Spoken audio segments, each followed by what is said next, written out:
What's happening, everybody? Here we are another Thursday night on the grind. I'll tell you guys what, man. Finding stuff to talk about on this show is not hard, but keeping the drama down on this show, now that's hard. Um, there's it some things amaze me. What's up, Mr. Orlando? Good to have you in the house. What's up, Miss Marsha Fitzpatrick, Mr. Jeremy Goheen? What's happening, brother? So, yes, it's another Thursday night here on the grind, me doing what I do, discussing the do's and the don'ts of business, how to build parts, what to do. I just ramble, ramble, ramble. What's up, Mr. Skates? We need to get you on the show, buddy. But you said you want to come out here and go live with me, which would be cool. We can do that. I am currently just bombarded. What's up, Uncle Bruno? I am bombarded with work. I'm like 8 seats deep right now, which for me is pretty big because I just finished 7 in the last week and a half. I'm blessed. Don't get me wrong. I'm blessed. I'm very happy to be in this position, but I'm starting to figure out other things that, as a business owner, man, you got to check your balances and your positives, your negatives. What's up, Mr. Patrick Price? Glad to see you're watching on YouTube. That's the business end right there. Wish there was a way to share the YouTube videos. If you could, Mr. Patrick Price, make a post and share this video from YouTube onto Facebook, and let's see if we can't get some more people watching on YouTube. Been so busy hustling, I don't even know what drama you speak of. Pedro, I have seen you. You are busting some ass and taking some names right now. We'll be at the OCC show in Florida next Thursday. Right on. Hell yeah. Right on. We got people on all of our formats watching. What's up, Brian? Thought you was busy working, sunshine. But anyway, having work is very, very good. Getting busy is very, very good. Having multiple customers come to you is very good. It's a testament that people like what you're doing. Scheduling your work and keeping your work in line and keeping your customers happy. Now, that's a whole different story. If you get products that are messed up or things aren't gelling the way you want them to gel, or you're, like me, I've been looking for a machine shop for, I don't know, 6 or 7 months trying to get 2 parts made because the manufacturers just don't feel like fucking talking to me, which that's fine. That's totally cool, because the next time I build a bike and I need a product they've got, I'll just go directly to the competitor and tell them. I'll call them and tell them, hey, I'd love to go get the shit from you, but since you treated me like shit on the last build, how about you go fuck yourself? Oop, did I say that? So, yeah, I'm kind of petty that way. I'm the guy that believes in helping everybody. What's up, Mrs. Nancy Weens? You're watching over on YouTube. I appreciate that. What's up, Bo? What's up, Mr. Manis? What's going on? My whole point is that you get into these freaking cycles, man, and I'll tell you, you want the work, you want the customers, you want the ability to be creative and do some out of the box stuff, and at the end of the day, it just seems like there's not enough freaking hours in the day. There's a couple of parts I've been working on, wanting to manufacture, trying to get into the manufacturing game above and beyond the motorcycle seats that I manufacture. I wanted to start manufacturing some parts, and I'll tell you, man, relying on outside entities to help you get where you need to be until you can afford to be where you want to be, it's taxing, man. I'll tell you, it's very taxing on you, because you got the idea up here, you can put it on paper, but to get someone else to make that happen for you because they have the machinery, it's like, Jesus Christ, dude, you own this machinery, you own this stuff, you don't even know how to run your own equipment. It's very hard. I'll tell you what, my cell phone is going on. But anyway, so I want to tell you guys a little something that I was very lucky, and hopefully all of you guys would know about it.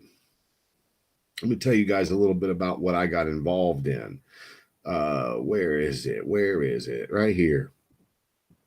I don't know if you knew this, but Matthew McConaughey had a live event with a bunch of really cool people and things like that on his page, on his YouTube page, and it's just him talking about life and how to get where you want to be and how to focus your mind on certain things. And one of the biggest hurdles in life I've ever had to freaking jump was working all the time is not going to make you rich. It's never going to happen.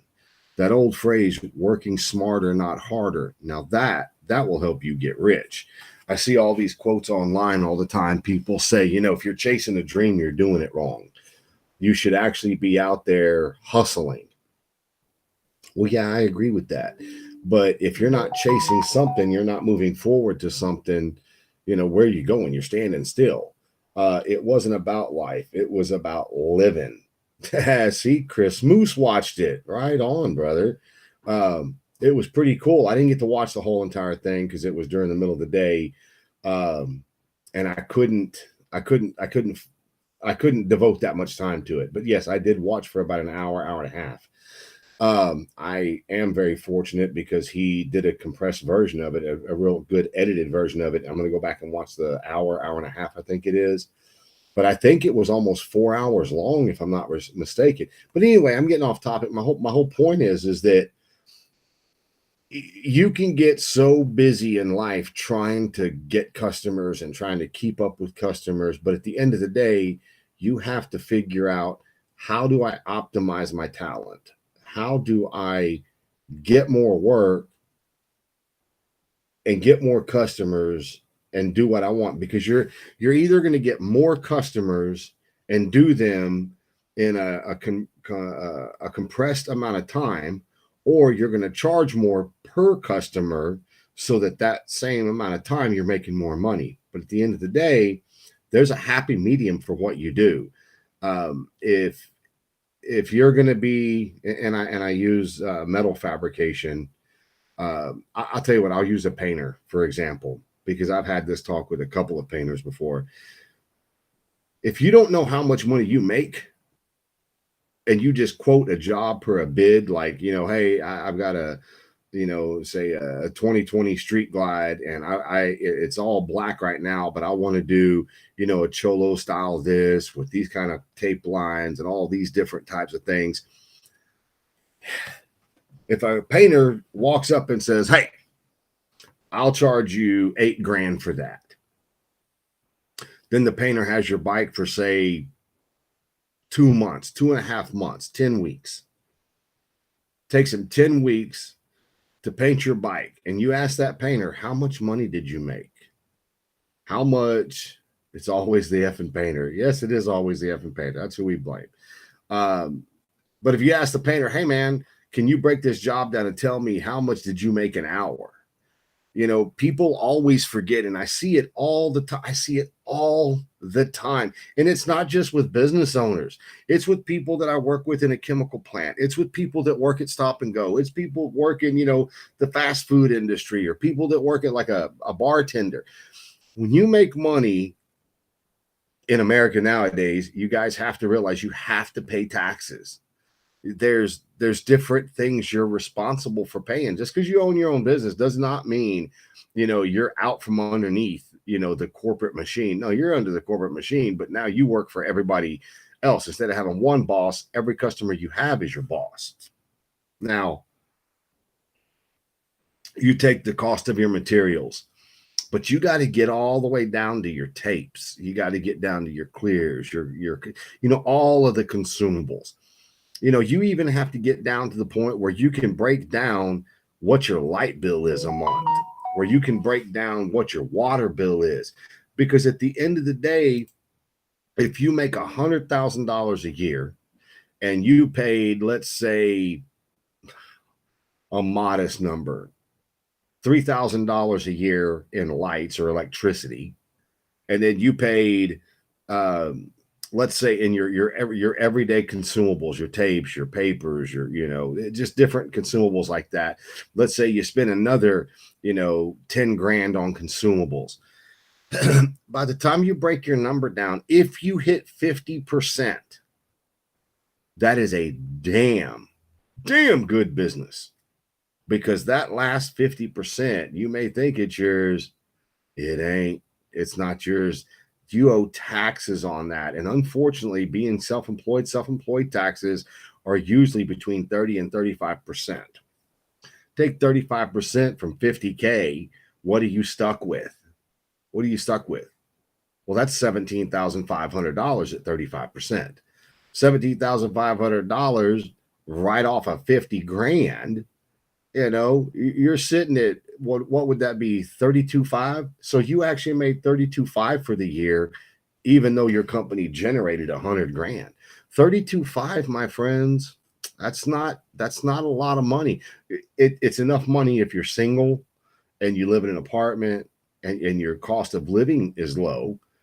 But at the end of the day, if you own your own company and you're paying more for rent for your business than you are for where you live and what you're working for, your business is wrong, man. It's just wrong. And I know I keep talking about business over and over and over and over and over again, but I'm not talking to you about business. I'm using business as the example. Watching that Matthew McConaughey live video, he is probably one of the best motivational speakers you could ever watch. He's very charming. He's very captivating, but he's very eloquent with the words that he uses also. He's very good at that. And no, he doesn't write everything himself. No, he does not do that. Forget it. He has writers that do research, that put these things together for him, but he's got the right people in the right places and he's getting it made. Now, if I were to do the same thing, take some time, get with all my homies, get all my friends and say, hey man, can you give me, a 1-page layout on why are you a welder? Like I'll use Chris Moose. Chris Moose is very, very good with his words also. He puts a lot of stuff. If you watch the documentary, which, by the way, is on YouTube, free to watch. It's almost 40,000 viewers, I think we've had. Watch it. When you listen to Chris Moose talk about, why he welds, and, it's very therapeutic. It's something that's an extension of your hands. And when you're doing it, it's yes, you're making a part for someone or you're making something for yourself.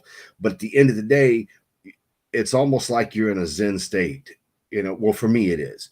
When I'm working with metal, even on things that I've never done before, I get frustrated.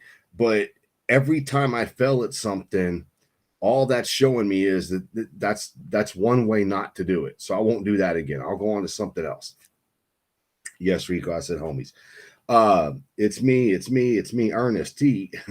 Steve, yes, Josh is going to be coming on the show, but we're going to have to do a special show to keep him because he said that it's too late at night. It's 10 o'clock his time for him to do an interview at 10 o'clock, an hour long. He said, welding is yoga and meditation to me. It's a lot of people like me. I was welding a whole lot this past week at my day job. Especially Monday, Tuesday, and Wednesday. I did a lot of cleaning today, but anyway, Monday, Tuesday, Wednesday, a lot of welding, whole lot. And you get in there, you got your headphones on, or sometimes, I don't even put headphones on. I put my hood on and I just get in and I start welding, and I'm just watching the metal flow. And it becomes almost mesmerizing to you to watch it happen. Now, back to what I was saying is, it doesn't matter if you're a welder, if you're a painter, if you're, an electrical engineer. When you actually do something you really like, you can literally get lost in it. My whole point is that if you're using whatever it is you like as your formal mode of income to pay your bills, there's so many little pieces of it that if you don't pay attention to these things, man, they will put you out of business. And I keep telling you guys this over and over and over, like I actually care. and I want to see you guys do good, because the truth of the matter is I want to see every business do good. I want to see every painter do good, including Brian Barber, Rigo, uh, Joe, Faust. I mean, I want to see everybody do good. Unfortunately, there's 1,000 ways to skin a cat. What's up, Logan? So people are going to do things differently. I mean, I've seen people lay fiberglass one way.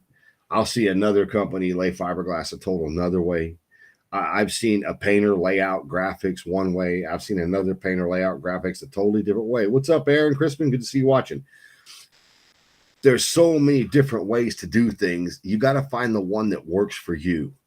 When you find the way that works for you, that's the most efficient, most cost effective, that's when you're going to make your money. That's when you're going to succeed at that task. I can't say you're going to succeed in business, but at that task, you will.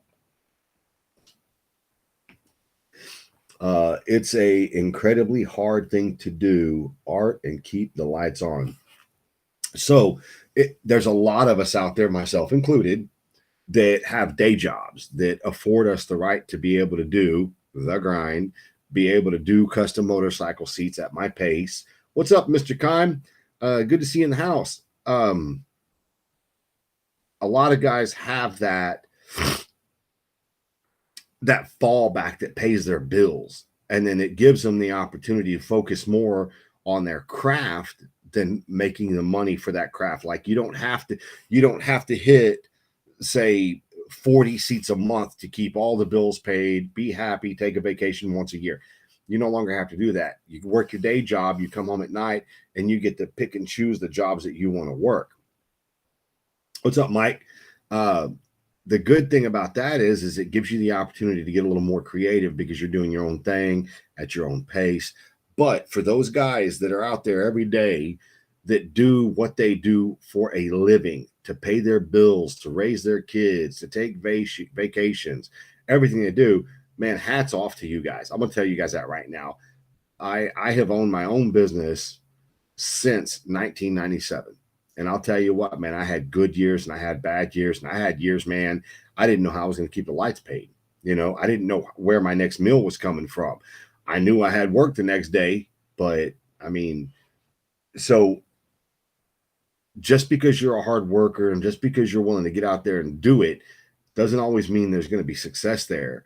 You have to know how to run the business. And there's sometimes in life, and I'm actually at one of those points in my life right now, where you have to decide, what role do you want to play in your business? I'll give you an example of what I mean. Danny Coker, for you guys that don't know who Danny Coker is, that's Count from the TV show Count's Customs, or Counting Cars, I should say. The company is Count's Customs. The TV show is Counting Cars, and Danny Coker, known as the Count, is the owner. Well, if you watch his show, he has people in places that handle everything. They only do paint. They only do bike builds. They only do car builds. They only do this, that, or the other. But he also has this guy, Kevin, love that name, Kevin, that runs his business, which means Danny has to clear whatever he does with Kevin. Kevin's not the owner. Kevin was paid to run that business because Kevin can financially, with no emotional attachment, run that business and make it work to keep Danny from wasting his money. And I can't even tell you how many episodes I've watched where he's actually said that. Kevin is the cat. Kevin makes sure my lights stay on. Kevin makes sure my employees are paid. Kevin makes sure we're turning a profit and not losing money. Because if it was up to me, I'd be buying every car out there, starting a collection and blah, blah, blah, and I would be broke. Kevin's the one. So if you're good at what you do and you know for a fact you're struggling in one area of your business, man, hire somebody, get a friend, somehow, some way, put someone in that position to help you out to get you to that next level. You'd be flat ass amazed at what delegation to the right people can do for your business, your money, the whole 9 yards.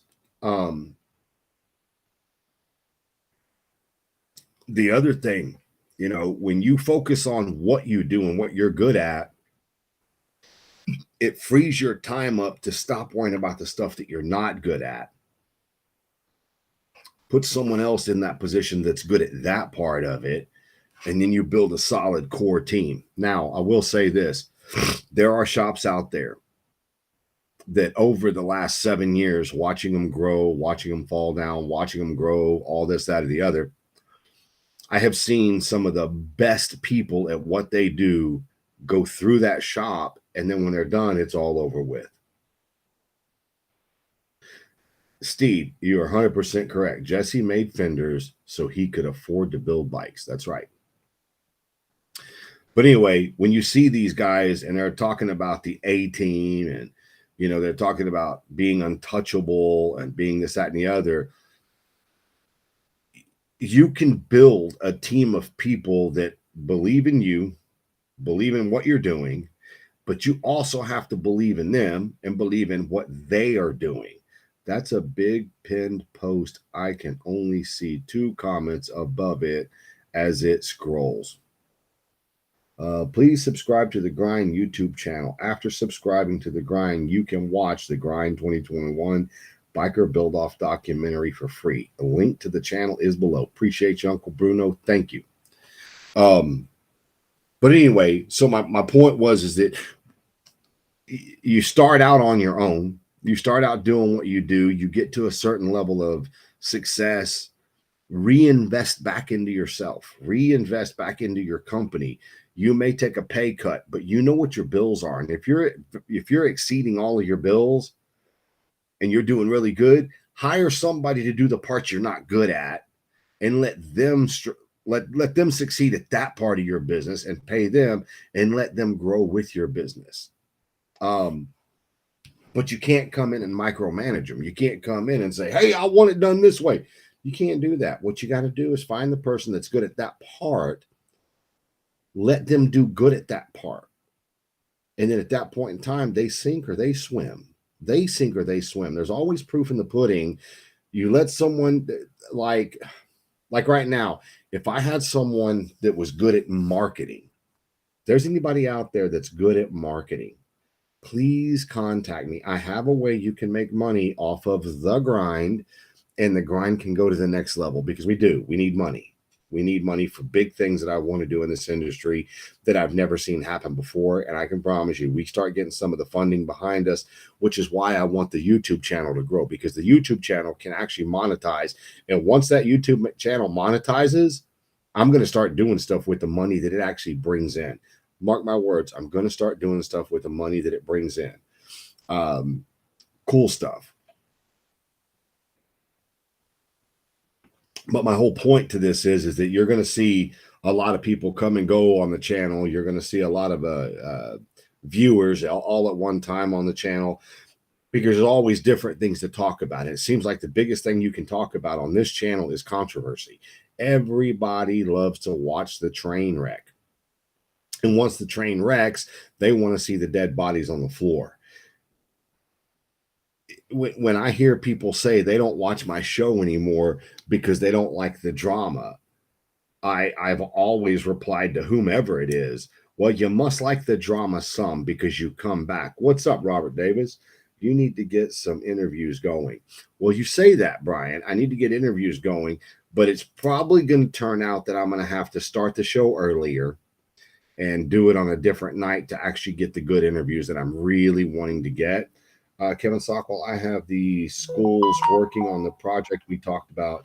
Mr. Lynch, thank you so very much. I appreciate you so much. That's amazing to me that you're doing that. Thank you, thank you, thank you. Yes, I would like to get the interviews going, but unfortunately, there's a couple of the people that I'm going to interview that have made it very clear they can't stay up that late. And to those people, when I interview them, you'll understand why they can't stay up that late, because they're up at the crack ass of dawn, honing and doing and building and painting and doing the shit they do that makes them spectacular. But anyway, beyond all that, the drama that comes and goes with this show, people love to see the drama. People love to see, well, who's at whose throat this week? Who's it ends with this guy this week? What did this guy say about that guy? And at the end of the day, I could literally care two shits about who likes who and who doesn't like who claims this is going on or that's going on. Because at the end of the day, man, I'll just tell you people, things can change in a second, a split second. And I'm sorry, but I don't want the last words popping out of my mouth to be talking shit about some other guy or some other builder. Now, off of this show, when I'm talking to my buddies, I will motherfuck whoever I want to, because there are people in this industry right now that I know don't like me and I don't like them either. I wish it wouldn't be that way, but you know what it is, it is. He said, try investing in your friends in the industry and learn. Then help your brothers and sisters in the industry. That's how you build, not a solo stage. Talk to those that have done the grind of building the businesses. So, one of the biggest things I'd really like to do on this show, but I don't know how many of you would actually be interested in it, because everybody that watches the show has a talent. I mean, I'm sitting here looking at people, Rico Rodriguez, Brian Barber, Robert Davis, John Lentz, Joe Faust, Mike Juban, Aaron Crispin. I mean, everybody that's watching the show right now owns their own business to some degree or another. Uncle Bruno, Marsha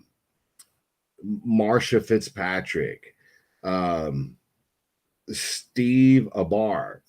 I mean, there's everybody here. He said, thanks for the reading of the comment. Well, yeah, I mean, I'm kind of focusing on the comments a little bit tonight, because the comments are the part that I'm actually trying to interact more with everybody. But my whole point is that when you get people that are doing business, what's up, Rich? What's up, Mr. Baird? You don't, Kevin Baird, don't even lie. Yes, you do. You own your own business. You just don't have a business name. But yeah, you do definitely own your own side business. Or just your own side hobby, or you're just your own side garage. I don't even know what you want to call it. But my whole point is that depending on what you want to do and how you want to do it, you're going to need a team of people at some point. Even if they come and they go, you're going to need people like me with Earl Hopkins. Earl Hopkins at Hopkins Design has been doing my websites for at least a minimum of 18 years. He started out doing my web design because he went to college for it. That was what his thing is. Kevin B owns a masturbating business. Oh my God. So I used him, but he's always been good at what he does. He's always been fair with his pricing.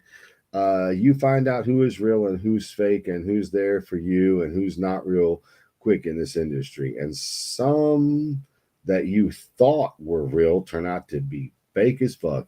You know, Brian, that's a true statement. And anyway, I don't want to get off on that tangent. My whole point is that you need people to help you, just like Earl has always helped me with my websites, all of my stuff that he's done over the years. And he's the guy that I use for that stuff. That's what he does. I don't question his prices. I don't question his abilities. When he tells me, Kevin, you've had this website for 10 years now, it's time to upgrade it. I'm like, all right, do your thing. Let me know. And that's what I tell him, because I know he's going to be fair with me. I know he's going to be good at it. And I know he's going to be looking for whatever's fresh and new in web design. That's his thing. That's what he does.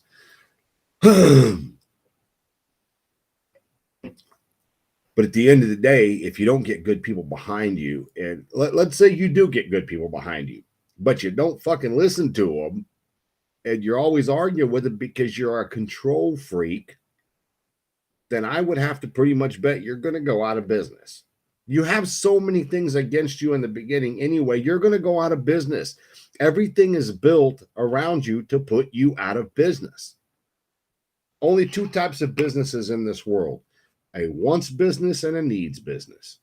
Unfortunately, everything we do over here is a want business. None of us need these motorcycles. None of us need these paint jobs. None of us needs these seats.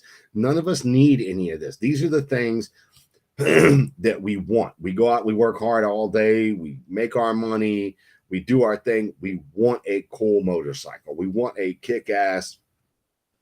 Thank God you read my comment. And am I a certified judge? Is all I want to know. So Keith Barker's not a certified judge. I'm not a certified judge, but I'd like to know what school we can go to become a certified judge.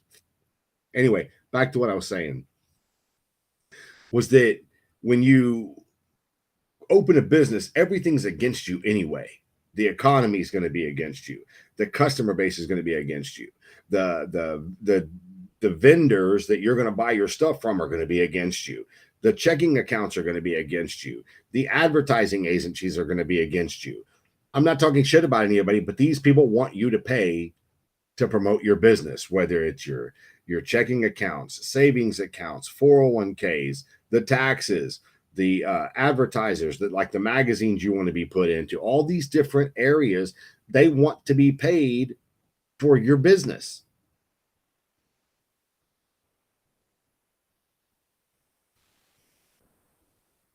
Those things don't make you money. I love it when people say advertising makes you money. It can make you money, but there's no guarantee it will make you money. But it's a cost of doing business, just like having business cards. Business cards are a write-off, but it's a cost of doing business. It's where do you put it in your taxes to get it written off. But you got to spend that money so you can walk up to some dude in a crowd and say, hey, there's my card. Here's how you get a hold of me. And then 10 minutes later, you watch the guy and he throws your fucking card on the ground. Well, I'm the guy that I will run up behind him and I will pick my card up and I'll put it back in my wallet because that motherfucker cost me money. I can't have people just throwing my cards away like they're trash. Hey, man, if you don't want my card, don't take my card. But whatever you do, don't throw it away because that card cost me money. So you got to be paying attention. The other thing, you want t-shirts. You want cool t-shirts. You want cool hats. So people will buy your hats and your apparel, and you can basically, get them done, mark them up 25, 50%, sell them to your friends. Well, unfortunately, over all these years in business, it only took me about 20 years to figure out you need to sell your apparel. I used to just give the stuff away because everybody was like, well, if I'm going to wear your brand, that's advertising for you. And I was like, bitch, I don't think a lot of people know what this logo is. I just don't think so. It's a cool looking logo, but I don't think they know what it is. But my whole point is that you got to pay to play. You got to pay. So how do you get free attention? You get on Facebook and you be a dick. You get on Facebook and you talk smack. You put everybody down. Because if you're a nice guy and you support everybody, you're going to get ran over. So that's why I'm telling you right now, put a picture of Jesus on your next cards. Bet no one throws them away anymore. Oh my God, Brian. Something tells me you've done that, haven't you? But anyway, my point to all this is that if you can get good people behind you and you can get good people that believe in what you're doing, that are genuine friends, genuine people that want to see you succeed, you're going to do good, man. But you got to remember that everything's already set up against you from day one anyhow, because nobody knows you. So to become a dealer, you either got to pay some stupid fucking high buy-in, which, no offense, guys, I think buy-ins are stupid. I really do. Now, I know as a businessman, and a lot of companies out there are going to be like, yeah, but if we make them buy into the company, they're less likely to take and steal our products. Well, they want paid for wearing merch. Give them a W-2. Yeah, it's true. Said, vote for Bruno. Yeah, right, Gerard. I appreciate that.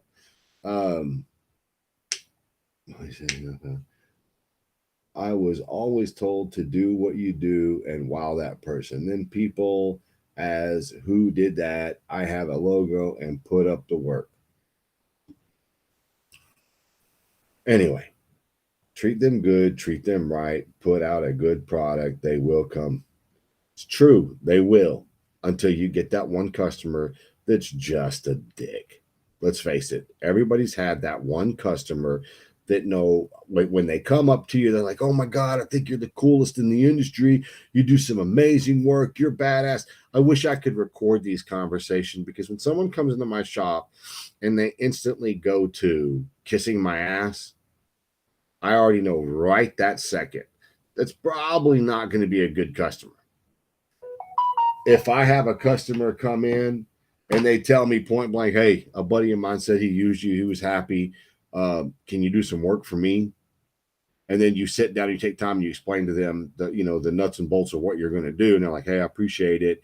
Even if they said, hey, give me a day or two to think about the price, I can respect that, because you know what? I'm not the cheapest. I know what I want to get paid. So when they walk away, if they come back within a week, maybe 2 weeks, the price is the exact same. If they don't come back for 6 or 7 months or even a year, I just tell them, hey man, prices have changed, inflation, blah, blah, blah, blah, blah. Just like gasoline. Gasoline, man, I could pull it up on my cell phone. 6 or 7 months ago was $2.20 a gallon. It had gone down. It's at $3.18 now. Nobody's saying anything about the skyrocketing gas prices. But when I tell a guy, hey man, you were here 7 or 8 months ago, man, prices have changed. Well, why? I said, well, because if I would have ordered your stuff 7 or 8 months ago, that was that price.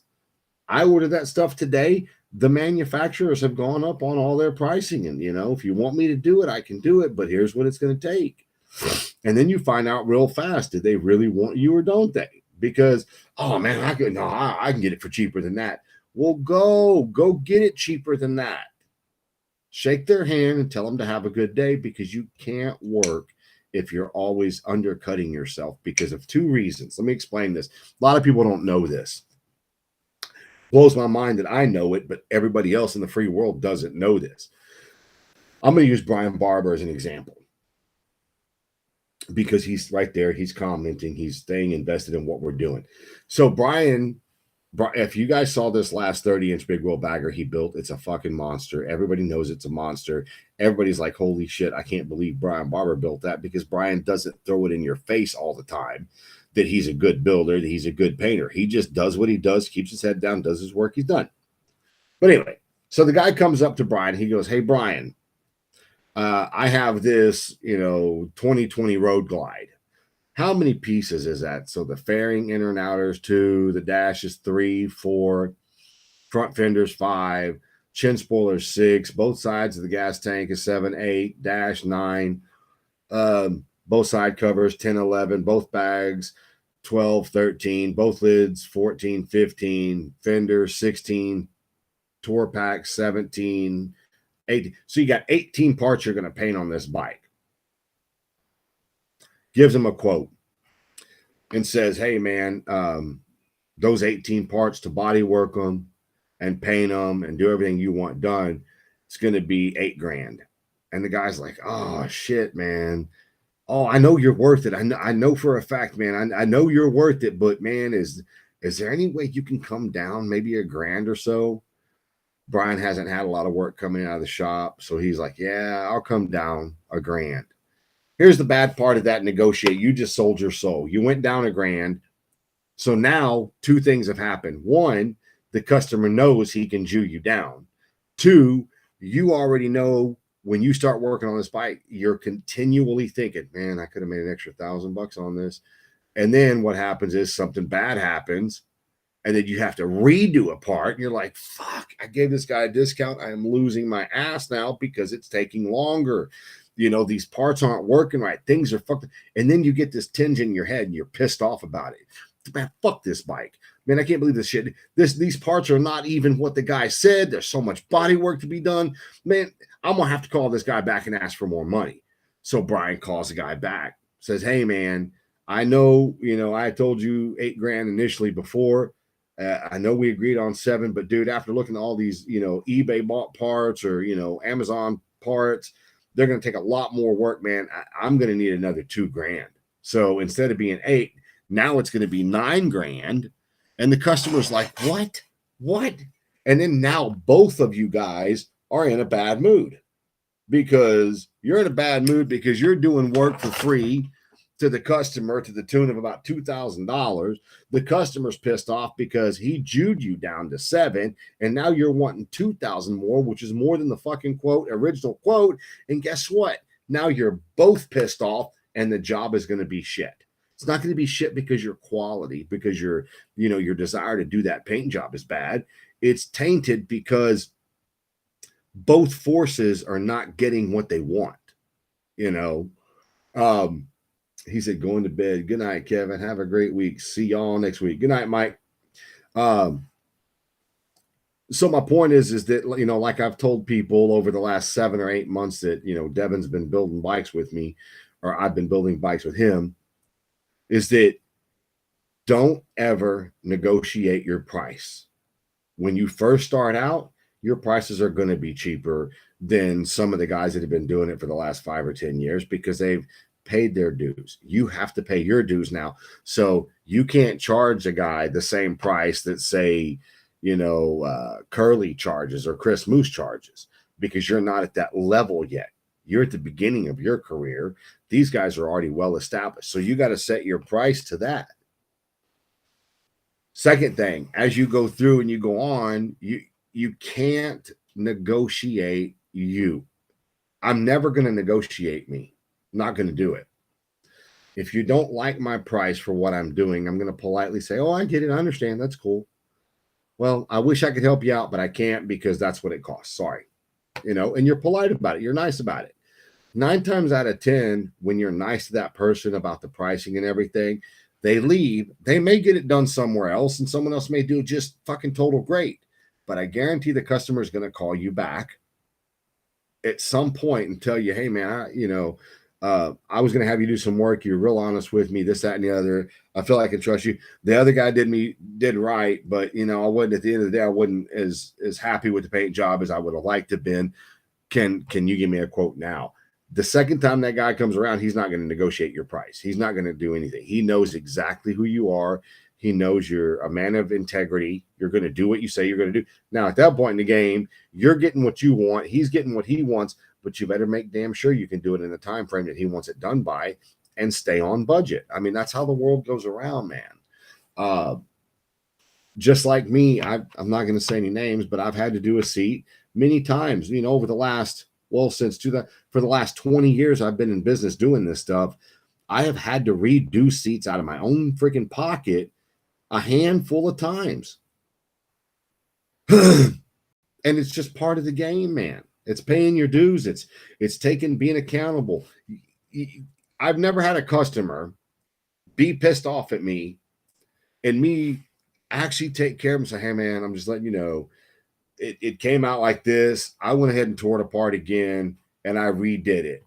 Oh, so you're telling me you did it twice? And then I go in the shop and get the old cover. I don't throw it away. I bring it and I show them so they can physically see where I already made the effort to do it once. But my commitment to the quality and to what they're expecting, I had to pull it off and I had to redo it again. They can physically see that. They feel better. Now they feel like, oh, well, this dude cares about what he's delivering. He's not charging me any more money. Typically, I got a tip when shit like that happens. But I will say this. I don't negotiate prices, not because, I'm a dick or anything like that, but because I won't negotiate my prices because you don't want me to negotiate my quality. The moment you start negotiating, it's in the word. It's in the word, negotiate. You're negotiating quality. You're negotiating time. You're negotiating money.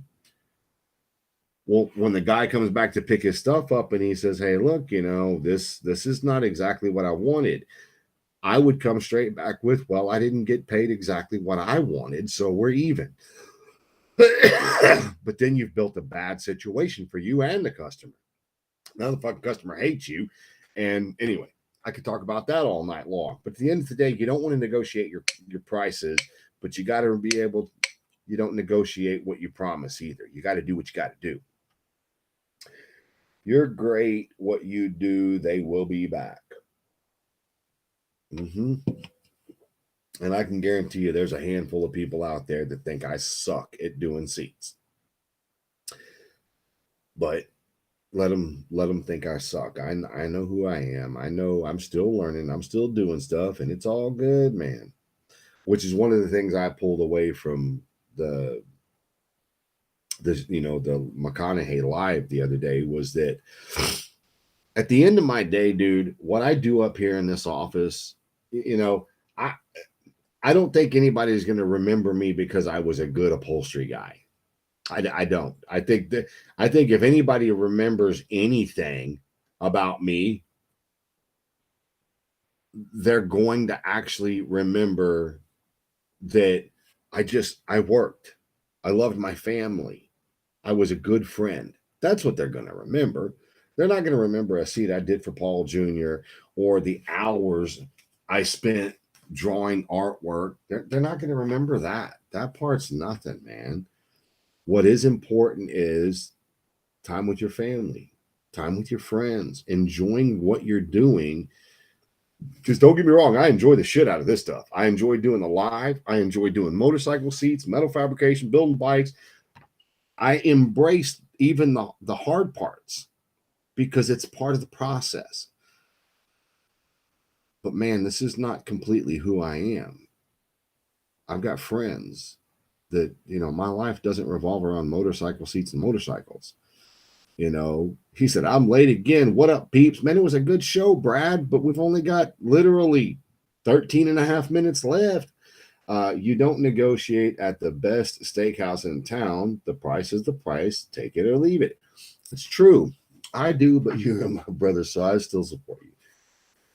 Catch you later. I've got to get back to the grind and make a dime. Metal polishing and restoration. Right on, Steve. I tell them you can't negotiate with the cashier at Walmart or the gas station. So what the hell? FO, you think I will? Yeah, that's a good one. That's very true, Brian. But see, the whole premise of this is that you already have an idea in your head what your worth is. So when someone comes in and you start talking to them, you already know what you're worth. And no offense, some of us, they're so labor intensive in what we do that if you legitimately charge someone for an hourly rate, they couldn't afford you and you'd go out of business, just like me, just like Brian, just like a lot of people. You kind of have to get to the point where you know what you're willing to take to work on a project. Customers are knowing well enough what they're willing to pay, and hopefully that meeting will be right dead in the center and everybody will be happy when it's over with. I don't know, dude, man. After the last 2 or 3 weeks that I've had, man, I'll tell you right now, my head's in a totally different place. What's up, Jamie? It's good to see you on the show. I love the blonde hair too. Another person I'd like to interview. You guys go send her messages and let her know we want an interview. We want an interview. Bet you won't be doing any more Goldwing seats. Well, that's not true. That's not true at all, Patrick. I actually enjoyed doing that seat. It was very taxing, very big, but it was very good. I liked it. But anyway, you guys know what I'm talking about.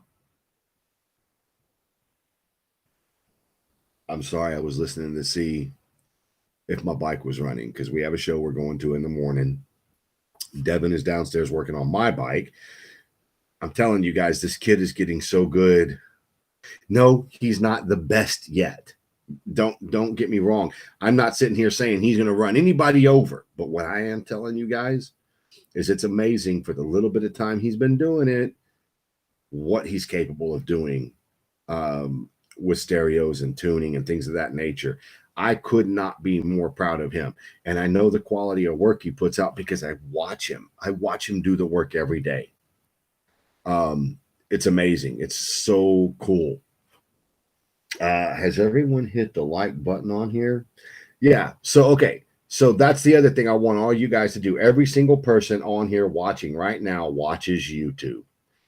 If you're going to go to YouTube and the Grind Biker Build Off. Go to the channel. push subscribe. You don't even have to have a channel.